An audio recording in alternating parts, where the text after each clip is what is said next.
jima itu pembatal puasa yang paling berat. Disebutkan di dalam riwayat yang lumayan panjang ya kisahnya.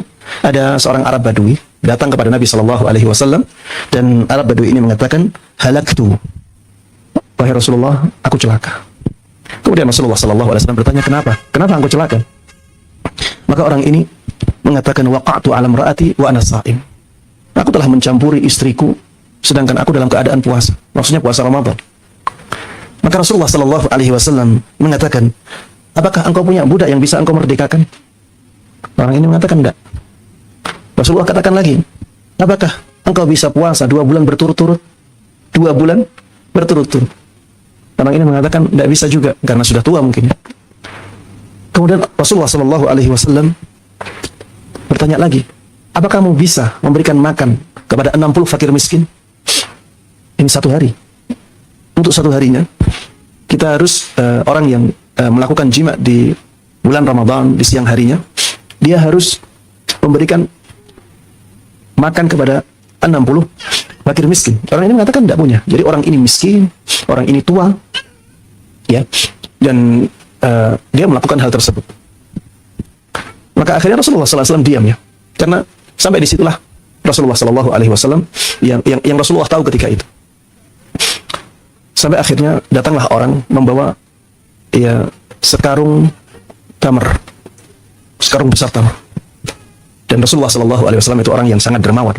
Dikasih orang, kemudian melihat orang ini membutuhkan kurma tersebut untuk dijadikan sebagai tebusan kesalahannya, memberikan makan kepada 60 fakir miskin.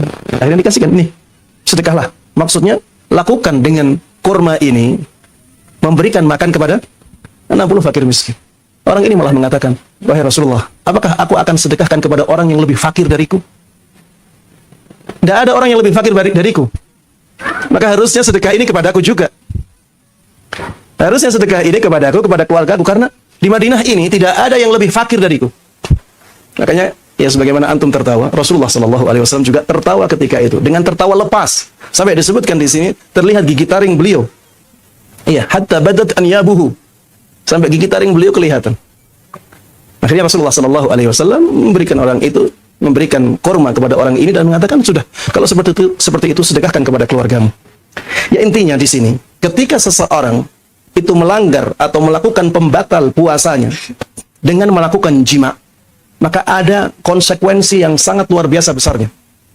Dia harus memerdekakan budak. Kalau tidak bisa memerdekakan budak, maka dia harus berpuasa 2 bulan berturut-turut. Kalau secara fisik dia tidak bisa, baru bisa beralih ke memberikan makan kepada 60 fakir miskin. Ini tidak boleh dilompat-lompat. Aturannya seperti ini. Jadi harus berurutan. Kalau misalnya di zaman ini ada budak, dan kita mampu memerdekakan budak, tidak boleh bagi kita untuk memilih, misalnya memberikan makan kepada.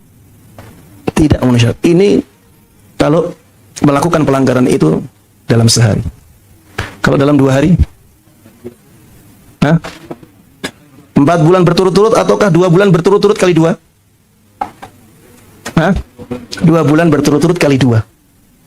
Bukan 4 bulan berturut-turut ya. Bedakan antara 4 bulan berturut-turut dengan 2 bulan berturut-turut kali 2. Karena kalau 2 bulan berturut-turut kali 2 itu bisa dijeda antara 2 bulan yang satu dengan 2 bulan yang lainnya. Kalau kita katakan 4 bulan berturut-turut, itu dari bulan pertama sampai akhir bulan keempat harus bersambung terus. Ustaz, bagaimana kalau pas hari ke-50 orangnya kritis? Apakah boleh membatalkan puasanya? Kemudian setelah itu kalau dia sembuh meneruskan lagi? Jawabannya boleh. Karena ada uzur. Ada alasan yang diterima oleh syariat di situ. Begitu pula seorang wanita.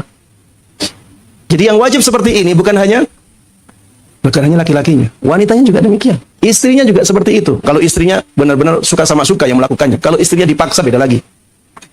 Karena hukum terpaksa itu lain. Tapi kalau dua-duanya menginginkannya, maka dua-duanya diwajibkan melakukan kafarat ini atau tebusan ini. Jadi wanita tidak mungkin bisa, atau ya kalau masih haid ya, dia tidak mungkin bisa berpuasa 2 bulan berturut-turut. Pasti ada jeda apa? Haidnya. Maka ketika dijeda haid kemudian meneruskan lagi boleh. Kenapa? Karena haid itu udzur syar'i. Itu alasan yang diterima oleh syariat. Maka dia dianggap bersambung, walaupun pada hakikatnya tidak bersambung. dia dianggap berturut-turut, walaupun hakikatnya tidak demikian. Kalau masih mampu melakukan puasa 2 bulan berturut-turut, tidak boleh memilih memberikan makan kepada 60 fakir miskin. Kalau misalnya terlanjur gimana Ustadz? Tidak sah, harus puasa. Tidak sah, tidak dianggap oleh syariat. Karena memang aturannya harus seperti ini.